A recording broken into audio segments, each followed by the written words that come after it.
Hello, everyone. Hello, fellow warriors. Welcome to another episode of Divided, Survived, and Thriving. I am Laila Aitken Ali, a divorcee, a divorce coach, and the founder of Split FYI, an online divorce community with like-minded and kindred spirits, rich in resources and information for anyone going through a divorce or separation. So as some of you know, and I say this a lot, I love interviewing badass humans who have not only survived divorce, but have come out through the other side, took control of their lives, and rewrote their own story. These conversations are about turning a painful process of divorce into a positive force in your life and what we can learn from them and their experiences. So I get to host many stories of resilience, passion, grit, familiarity, grace, and survival. Stories are a reminder that no matter how hard it gets, you can get through it and learn a lot from it, heal from it, and embrace the journey ahead. So without further ado, my guest for today is the lovely, calm and collected, I like to say, Warren Lieffcreator. Warren was married for 31 years and together with his wife for 35 years. Yes. Wow. So today we will have a conversation around identity shifts after such a long marriage, for sure, and how hard it is to rip the Band-Aid off when that Band-Aid is stuck like glue on your skin. And you know how the family copes with it in the aftermath. Yeah. So thank you, Warren, for being here. Thank you for having me. This is wonderful. Well, I always enjoy having conversations with you, so I'm sure this will be no different. But this time I get to ask you a few That's right. So as I mentioned, you were married for quite a long time. Yeah. And I mean, that identity that you had for yourself was so ingrained. So talk to us a little bit about that. And, you know, with that and that identity was your idea and your views of marriage. So, you know, when you went into the marriage, obviously many years ago, it was very, you know, your idea was one. So right. Yep.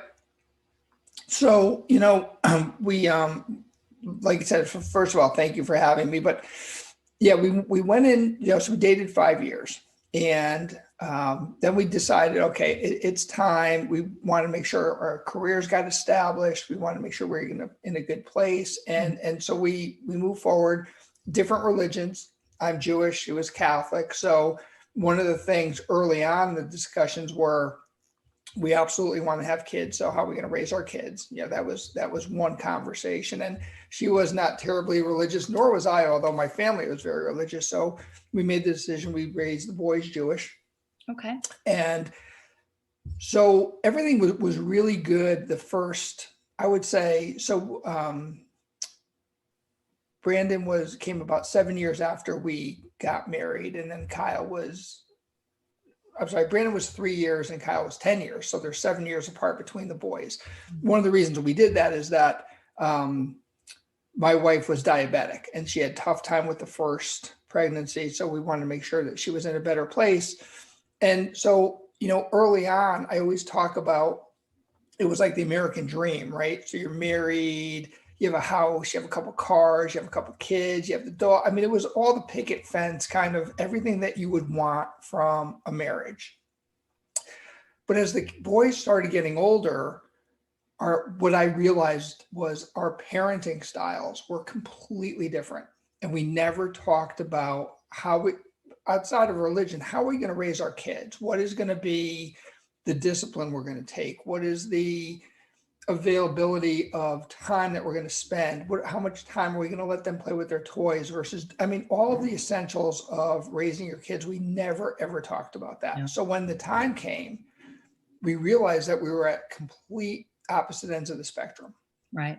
And so coming from different types of families, her family wasn't very tight knit. Mine was extremely tight knit. So I raised my kids the only way I knew. And that was, you know, from the way I was raised.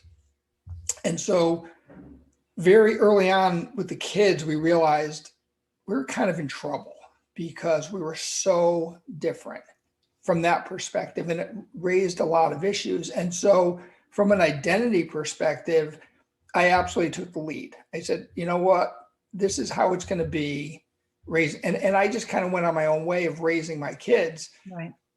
I think at the end of the day, I did a pretty good job. I mean, I don't often pat myself on the back, but I will say that seeing where my kids are today, now they're 30 and 23. Right. I think, they're exactly where I would want them to be.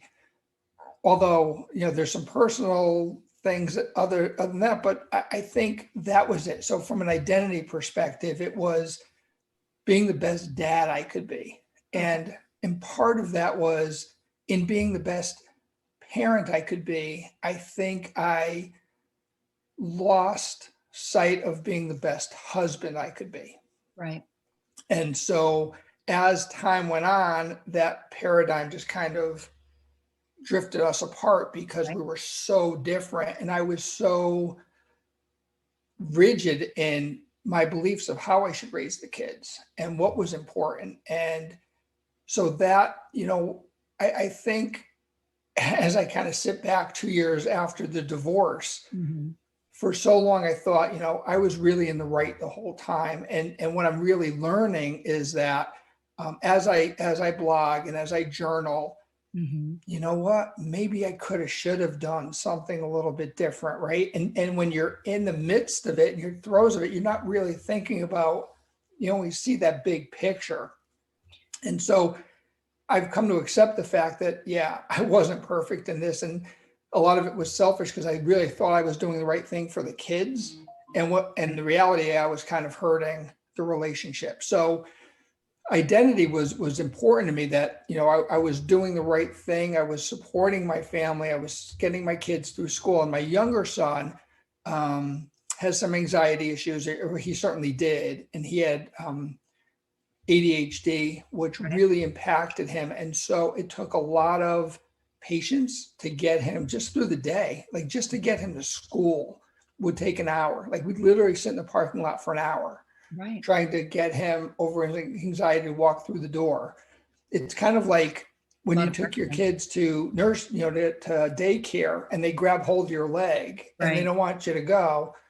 He was 10 and kind of doing the same thing. So there was that battle, and she didn't know how to cope with that. So I had to take on that role of getting him through school. And so identity for me was really just taking the lead in everything and making sure everything got done. Well, it's interesting what you're saying, because what I'm hearing right now is that, the idea of marriage was that of the picket fence and having a companion and having family. But like so many people, when you're marrying someone and obviously the attraction is there and you build something together and you guys have the same viewpoint, let's wait, let's do this, you're on line with all of those things. But, the reality of the situation is you did have two very different viewpoints of how to raise children, which is massive. And when they come and they challenge those things, and obviously you dominated and created that dominancy of like, okay, well, I'm just going to take charge. I'm just going to do this instead of collaborating. That's right. Right. Absolutely. Right. So the leader of the pack, which is fine. And it makes it harder for the other person, increasingly harder to step in. So when you're saying she didn't know what to do, very easily it's because she didn't have that say or that collaboration from the get-go or from the beginning. And it was really difficult, and it escalates, right? The less that you do, the more detached you feel from the situation. Oh, absolutely. And in the beginning, we did try to collaborate and tried to share ideas. And I did accept some of the things she wanted to do. And with my older son, it was much easier because he was really low key. He's kind of like me, just, chill, whatever, just get through the day. He was very good at, he took care of himself. So, I didn't have to worry about him with his homework or, sports or whatever he was going to do. The challenge really came in with my younger son because of the issues that he was having. And so I think we were good with my older son until my younger son got to the age where he needed more help. And, that's when we would take him to therapy, and we would take him to, try to get the assistance that he needed. And It got to the point where he was seeing a doctor whose answer to everything was just give him more medicine, right? And so he got incredibly skinny. And actually, he came to me one day and said, "Dad, I'm really scared because I looked in the mirror and I don't like the way I look." And so I just said, "That's it, we're done." And her idea was, "Well, let's go back and talk to the doctor." And I said, "You know what? No. I mean, when he's this scared, we need to take some action." And we did. And I think it was the right move because we actually did find another doctor who really, he's still seeing her after all these years. Right. But those were the kinds of things where we tried to collaborate, but our views were still so different that if I let it go, it would just go the back and forth and we wouldn't be taking care of our son if we just kept going back and forth. So I felt like you got to make the call, right? Sometimes you have to make that really tough decision. And I would make those tough decisions. I don't regret any of them because I think seeing where my kids are, it was good, but those decisions absolutely impacted my relationship with my wife. Right. That closeness, that togetherness was impacted by that because absolutely you felt like you're like the Lone Ranger in all of it, right? Which you really were, and so to say, right? So in a certain sense of that. And it became a respect thing, right? It was that's really what it led to was she felt disrespected because my voice was, this is how it is. And I'm, even in the time that we've known each other, I think you've come to see that that's not typically who I am. I'm more sit back and listen and then, chime in. But at that point, when it came to how to take care of the kids, that's probably the most forceful I've been. So it really, again, in hindsight, what was probably the initiator of all of our issues. Well, this is quite common also when children come around, in any relationship, focus changes off of the two people and becomes obviously the kids, right? And so it takes away a lot. It's a lot to uphold a relationship between two individuals when there are children involved. On a good, healthy relationship. So where there is, maybe no issues with children or this or so forth, or appointing views. So the fact of the matter is it's a lot of work, and the bandwidth, it sounds like your bandwidth of making that space for the relationship part of it wasn't there. But did your view about how a relationship in a marriage should be changed while you were in a marriage? Because that I also see that it sounds like, in the beginning, like we said, it was like the picket fence, this, and, as long as we're on this path, it's all good. And all of a sudden things shook it up. Yeah. So, we were the Disney World family. Like we'd go to Disney and family vacations were fun. And there were times that, we'd be walking even in the park, like even at Disney, and I'd look around and go, this is exactly where I want to be in my life. I mean, this is great. This is so good. And then the problem is we went home. Right. And that changed everything because now you're back into that surrounding where you don't have that idyllic kind of relationship. And so when you mask it with vacation, that's what you're really doing. You're really masking what's lurking underneath. And so for years, I really, it took me a very long time to realize that I don't think we're going to make it. Because I didn't want to believe we weren't going to make it. And so you really work at doing things. But then as even responsibilities around the house, finance responsibilities, just house responsibilities, there's the necessity to be partners. Yeah.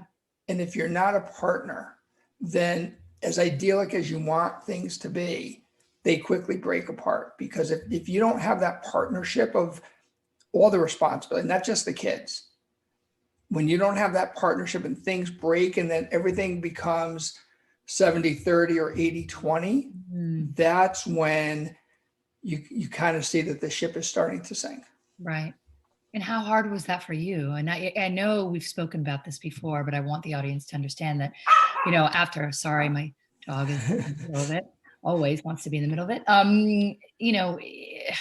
Being with somebody for so long with children, and I know what kind of father you are. So you're thinking about the kids, you're thinking about your wife, you're thinking about so many different things, your identity as that role. Right.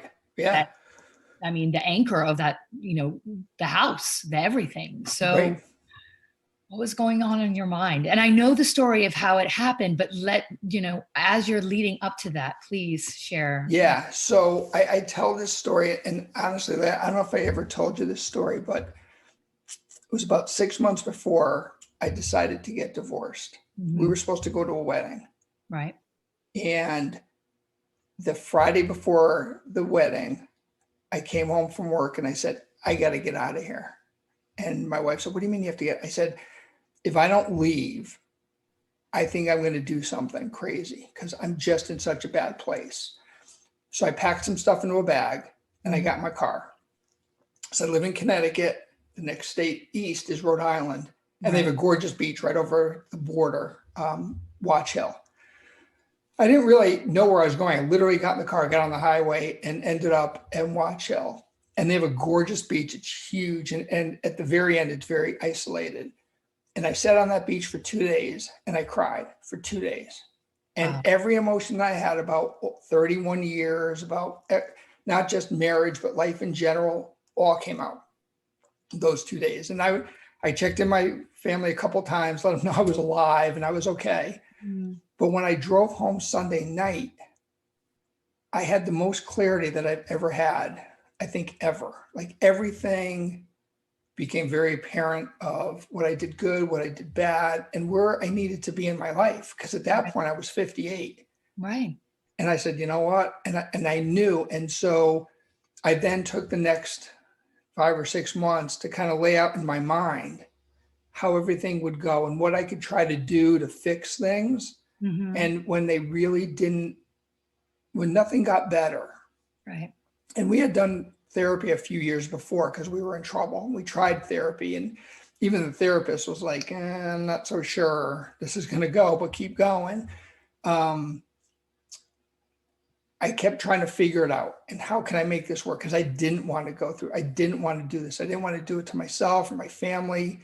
But then, as you know, the story, that one Friday night, it all happened. So it was a terrible 6 months, but it was a really important 6 months of my life. Right. I mean, it's the processing, right? It is the processing. And I mean, you're a bit of a unicorn because not a lot of people take that stock and that time, especially the 2 days. That's a really interesting story because a lot of people run to other situations or can leave when they feel like they've got something else and all that. And it really was just you, a cathartic just me, of just being with yourself and really being honest with yourself. Yeah. Like, what is not making me happy? What is my role? What am I doing? Exactly. What can I do better? Yeah. And that's powerful. That really is powerful. And listen, it is not easy to leave a relationship. No, it is not easy. One of codependency in a certain way, right? And there's a dependency on you. Absolutely. And that's a lot on the shoulders of anybody, right? Even though you positioned yourself in that role, right? It's still hard to. That's right. Yeah. Right. Yes. To carry on with that. But I think that everyone, and I always say this when they're thinking of leaving a relationship, and they have exhausted everything that they have, tried therapy. Because sometimes you need to just sit with yourself. You do. And I always say that. I'm like, it's all the therapy and you're hearing other people and you're hearing your partner and you're hearing your friends and you're hearing all this stuff and you're reading and you're doing all this thinking, but sometimes you just have to remove yourself. And the fact that you just, gave me this vision of you sitting on a beach makes complete sense of just 2 days of crying. And I talk to guys all the time now and there's this horrible stereotype that guys don't show emotion and guys don't care about themselves and guys don't allow themselves to feel anything, because they're the guy. And so I tell that story, not just for me, but to let other guys know, it is, not only is it okay it's mandatory. You have to take care. You have to clear your head. You have to allow your emotions to come out. You have to grieve, because really what it is grief, right? You really are grieving 35 years of, oh my God, like what the heck? So it is hard. It's really hard. But if I can leave people with one thing, it's that is take the time to focus on yourself, because it's so important. I agree. Instead of just having that identity, right? Being attached to it and being attached to that role that you need to show up for you as a role. You can't take care of anyone unless you're taking care of yourself first. I mean, that's the other thing I really learned in the whole transition was I was so consumed with misery and just trying to survive that what I realized was I wasn't doing anybody any good, because I couldn't figure out. It was so bad. I would go to work. I hated my job. So that was the worst part, was not only was I in a bad relationship, I was in a bad professional situation. So I'd come home from work to this terrible situation. I'd get up, I'd go. So it was a cycle. One, right. You're surrounding yourself in that misery completely. And then the weekend comes. And for most people, it's like, oh my God, I get the weekend. That's great. But now I'm with this person straight through for the weekend. I can't wait for Monday. Right. But I don't want Monday, because Monday's terrible because it's work. So, talk about this cruel cycle. And so again, I don't know if we talked about it, but in that 6-month period from the time I asked for the divorce till the time it was final, I requested the divorce. I quit my job. I sold my house. I got divorced. I got a new job. So all these things happened in 6 months, and it completely transformed my life. Amazing. Completely transformed my life. You embraced it, and you embraced the change. And you also did it with a lot of dignity and grace, because I have to tell you, I know your story, and, I'm happy, to share. And I know that you've had guilt around how it went, how you asked for your divorce. But again, it's like, there is sometimes no right time, right? There's just a time that's now. And when you feel it, and you have to be impulsive, and you're so methodical, because I know you, and I'd like the audience to know that you are methodical, just as the way that you thought about, okay, next 6 months, I'm going to put towards my divorce. I'm going to do this. I'm going to do that. I'm going to try everything I can. Right. For you to be impulsive to ask for it, ultimately say, okay, now it's over. Now it's done. It meant that's it. You reached it. It was your voice telling you, saying exactly what your body needed to do. to do exactly. Yeah, it really did. And I never second guessed the decision. I never second guessed, did I do the right or wrong thing? Again, as we've talked many times, the one thing that I completely miscalculated was how my kids were going to react. Right. At 27 and 20, having seen how we were, I really thought that they would get it. Mm-hmm. And what I tell people all the time is, I don't care how old your kids are. When you tell them you're getting divorced, it's like you dropped the bomb on them, and they don't know how to cope. And even at 27, my older son was completely devastated. For sure. And now it's 2 years of trying to build back that relationship, that amazing relationship that we had, that completely went 180 degrees. Yeah. As soon as we had the divorce, and we're probably 90 degrees back, but we still have a long way to go. Well, and I, and I say this, and I've said it before, that my parents got divorced when I was 16. I was very angry for a long time. I had an up and down relationship with my father, who left my mom. And I remember, it took a little bit of growing up on my end to figure out, like, okay, and it went in waves, by the way. So through my 20s, it was one way. And then all of a sudden, when I was getting married, and I was and then through my relationship, so it went through another way. Like it went through these waves of then understanding. And now it's like, we have such a solid relationship, both my parents, but especially my dad, who's the one I had that ups and down with. And and now he's just my foundation, like everything, and I totally get it. And especially after when you go through, when you go through a breakup yourself in a relationship, you really do learn. You realize that there's a lot of devotion for sure in marriage, that, especially in a long marriage like yours. But you can't give up yourself. No, you cannot give up yourself. Yeah. And, and you got to do what makes you happy ultimately, because then you are going to be the better person for it. Yeah. There's no, and for so long, I thought I was just being selfish. But the reality is that, and I've really come to terms with, I think I would have done something to myself had I not gotten divorced. Because I Right. was in such a bad place Right. that nothing, I was numb. I was completely and totally numb. You're in motion in your life. You're just doing these I motions. was a robot. I was just going through the motions. And so birthdays meant nothing. Holidays meant nothing. I was there. I would smile. I'd put on that act of that face of, oh yeah, life is, and I was just so miserable. So yeah, you have to take care of yourself, and you have to make yourself a priority, because once you do, everyone around you is going to see it, and they're going to feel it, and they're going to understand it without a doubt. So that's another thing I wanted to touch base on, because I think that especially in a long-term relationship, as a couple, you have friends. You have friends for, I mean, it's a lifetime. Your kids, your kids are growing up with their friends' parents and so forth. I know some of the stories, but tell us a little bit, how did that reaction affect you? Yeah. So we had lost a lot of friends through our marriage because my wife has some, depression is one of the big things that she has. And so we'd get ready to go to a party, and then, literally 5 minutes before, she said, I can't go. And so I would go, where's Darlene? Where's your, the whole bit. And then, or we would, even worse is we would host a party, and the half hour before I'd have to cancel because, and okay, she was sick. So a lot of people just said, you know what, you guys, whatever. And they walked away. And I completely get it.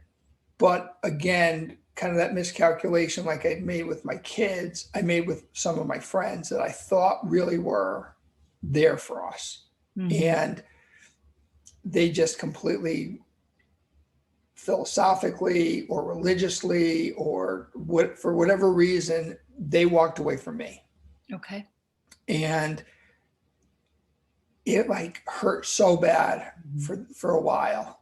And then you come to the realization of how good of a friend were they really, that something like this happens and they completely abandon you. I mean, they completely separate themselves from you. They kind of side with her. And I think it's because I was the initiator. Right. Mm-hmm. I broke up the family. What's wrong with you? How could you do that? How dare you do that? And we lived in a cul-de-sac. So we had all of our kids grew up together, which was really cool. Like Halloween, we'd all be in the street, the parties during the summer. And in an instant, literally an instant, it all went away. Right. And, I've been in restaurants where people that were my friends would just kind of walk right past us and just we weren't they didn't even know we were there. And so sad. It is really, really sad how judgmental people can be without really even knowing and not even asking. So tell me what happened? What caused you guys? Not even the courtesy of what happened. Let's go have a drink and I'd love to hear more. Not that I want to pry into your business, but nothing. I mean, zero. So another person in my life, we have a different group of friends. It's all good, but that part hurt for a long time. Oh, I can imagine. I mean, it's abandonment. And it's what is really interesting about that is that people sometimes don't value other people's happiness. Exactly. They actually, all they value is that role. Yeah. Oh, well, yeah. You're our neighbor and you've been our friend for 35 years as a couple, and that's the role you are in. And now you're not in that role. And it doesn't really matter what happened and if you were happy or not, or how miserable your life was, or it's all smoke and mirrors. We just all smoke and mirrors. Yep. and that's, and again, as much as it hurt, once you get over that, once you realize it, that's fine. It is what it is, and you move on. No, and then you do realize you're better for it. Yeah, So, absolutely. the substance that comes in later on and the people that you attract, and I know that you're attracting some amazing people, and I want to get to that before we wrap up, and I know you're on a timeline, but, I know you're such a mentor to so many people, especially men, and it is a difficult thing. And I It think is. it's a lot. Men find it harder, right, to communicate their Yes. ins and outs of Yeah. a relationship. Women, they can talk to death about it, and they have no excuses, and they just want to dive right in. I mean, Yeah. sometimes I'll ask my friends how they're doing, and it's like, boom, I've Boom. got like a whole, dive right in there. So, and I know it's harder for men. So now you have reestablished yourself in such a great role, and you're really doing leaps and bounds to kind of create a community around Thank you. support and understanding, especially for those who have gone through something like this. And you're a mentor. So, tell me how that feels and what has made you and inspired you to do this. So a couple things. Thank you for asking that. So I started a blog just because, quite honestly, it was very therapeutic for me to write about my experiences. And some people, they even asked me if I'm reconsidering the divorce, if I'm not in a good place. And my answer is no, I'm in a great place. I'm exactly where I want to be. My goal of the blog is to share my experiences so others may read it and realize they're not alone in what they're thinking and what they're feeling. And the really cool part about it, Laila, is that I've had 3 or 4 people, friends, not super close friends, but acquaintances, who have written to me and said, thank you for your blog, because I'm going through this and I didn't know how to deal with it. And this is really cool. So thank you. So Right. I always say, if I can help one person, it's a really important thing. And that word is starting to get out, which is very encouraging, because I find it interesting how many people you don't even know are going through something that are, and actually I'm meeting with someone after work tonight who asked for help because she's struggling with her identity and what she should do. So that's what it's all about right now, it's just helping people figure out their life. And I'm not trained, I'm not a professional, but I hope that 31 years brings something, and just being willing to share, That's it's training. just, That's yeah, training in itself. yeah, Real life training is what it is. And when people can relate to it, and they relate, this is why I share stories, because in the storytelling, people relate to something, and it's yes, that something absolutely. that gives them hope, gives them an understanding, makes them even stop to rethink, like, whoa, maybe I'm really pushing my happiness under a rug, and I really Yeah, need to take that happiness out that's and right. actually embrace it and want it and And be want it. okay, and I'm worthy of Yes. it. And it's okay. It's okay. You're And it's worthy of it. okay. Yes. Yeah. And life changes, let's face it. Like, It you know, does. it's a nice idea to think that we can be, with the same person for all our lives. But the reality of the situation is there's so many things that happen in a Right. lifespan that very difficult to do, but also, celebrate what you did have and what you That's did right. create. And you've got 2 beautiful boys, like amazing, like Yeah. so much to celebrate in all of that, Yes. that, that in itself, I hope that people can understand that it's not failure. No, no. And it's definitely not failing when you choose your happiness and your sanity. And,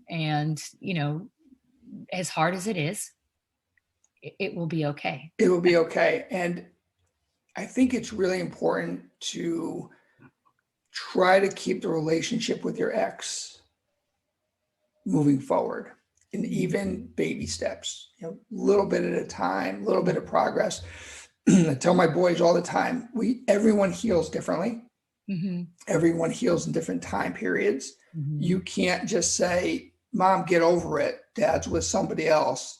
Accept it. And I tell the boys all the time, when your mom's ready, if she's ever going to be ready, then I'd like everybody to meet.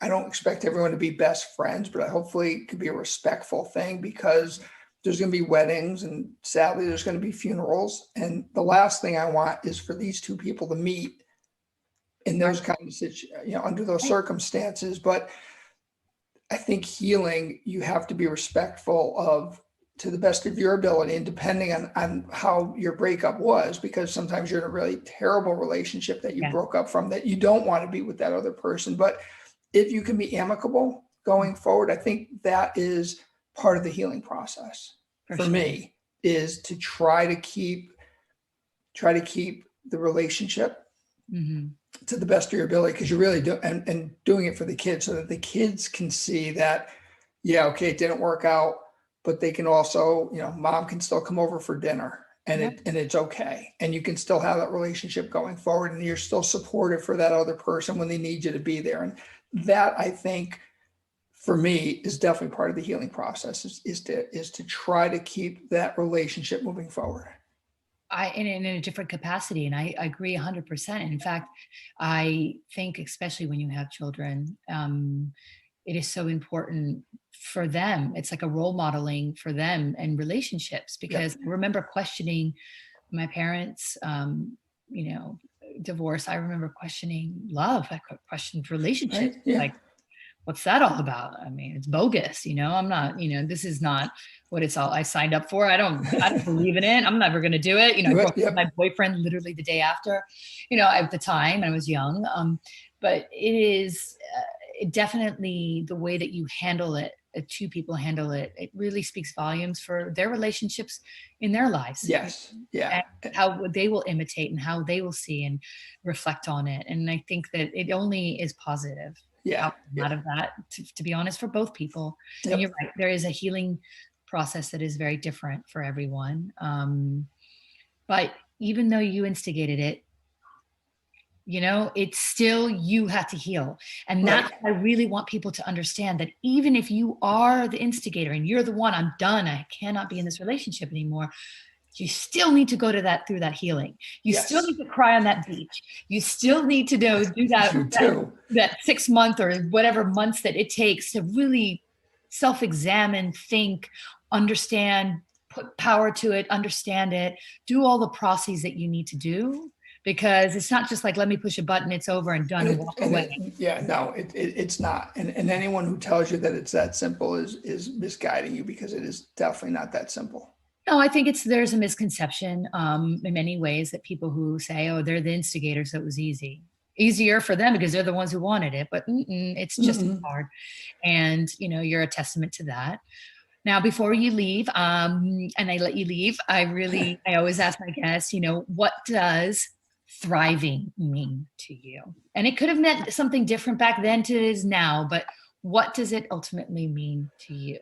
So thriving for me right now is doing what I'm doing in working to help others. That for me is transformational. It's so terrible to say that so much of where I am right now is all a result of the pandemic. Because if the pandemic hadn't kicked in, I wouldn't have started on Instagram, and I wouldn't have started my live streams. I wouldn't have met everyone that I met. Right. And so it's all how you handle things, right? And how you see opportunities. And so now I'm thriving. I have this wonderful person in my life. I'm working on getting my kids to where our relationships need to be. And I'm starting to help other people. So you know what? You're thriving. Would I have been there? Would I have been doing this, 2 years ago, 3 years ago? Absolutely not. So as difficult and sad as the divorce was, I say it all the time: surviving, healing, discovering. I'm in that great place right now. And there are days that the whole idea of the divorce and the process and what it's done to people hits me. I have some bad days, but in general, life is pretty good right now. Well, I am so happy to hear that, because it's exactly what people need to hear. And I love what thriving means to you. And it sounds like you are already, and I know that you are, because I know you. And I would love for you to tell everybody, because I think your Instagram page is so uplifting, and what you're doing with Shug and everything. So if you could just let everyone know where they can find you on Instagram. Yeah, you can find me at Livin Life After Divorce. There's also a webpage called Living Life After Divorce, and that's where my blog is. So if people want to read my blog, and what I'm most appreciative is that I ask people all the time, give me feedback on what the, good or bad, because this is all new. Writing is all new to me. So I'm completely open to input of, God, that's horrible, or you shouldn't say that. And I've had people say, you're being a little too candid. You need to back off a little bit. And yeah. And so I've tried to make the blog a bit more generic. So I'm not really calling out people that early on I was calling out. So, right. But yeah, living life after divorce. Love to have to check out my page, and thank you so much for today. This has been amazing. Thank you, Warren. Honestly, it was a pleasure having you here. Thank you. And thank you for everyone who's listening. Yes, thank you. And you can find us, you can find Warren. I'll put it in the show notes. And my episodes are on the Split FYI YouTube page, and they're on the Split Coach YouTube page. And lovely having you here. And if you guys ever have any questions for me, please email me at Laila@split, SPLITFYI.com. Thank you. Thanks.